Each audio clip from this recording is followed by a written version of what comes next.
ნაყინი არის ჩემი საყვარელი დესერტი და დღეს გიზიარებთ მოცვის ნაყინის რეცეპტს. 500 მლ 35%-იანი ნაღები გათქვეფეთ გამყარებამდე. ნაღები უნდა იყოს ცივი და თუ მაქსიმუმ 10 წუთში გამყარების ვერაფერი შეატყვეთ, დროს ნუღარ დაკარგავთ. დავამატეთ 400 გრამი კრემყველი, 400 გრამი შესქელებული რძე და 200 გრამი შაქარი.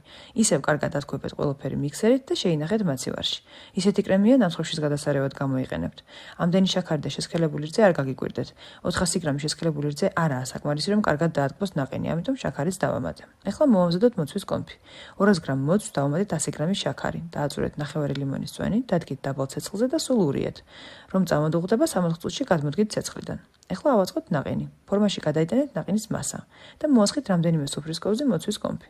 მეორცხობილებით დავუმატე. შეგიძლიათ ცოცხალი მოცვი, ან შოკოლადის ჩიფსები დავუმატოთ, ან არც არაფერი დავუმატოთ. შემდეგ ყველაფერი გაიმეორეთ, სანამ არ შეივსება ჭურჭელი. ბოლოს დავახეხე ლიმონის ცედრა და ისევ ორცხობილებით გავაფორმე. დააყენეთ საყინულში 4-5 საათი, ან მთელი ღამე. გემრიელად მიირთვით და თქვენ ერთდროულად რამდენი ნაყინის მირთვა შეგიძლიათ? დამიწერეთ კომენტარებში თქვენი მაქსიმუმი.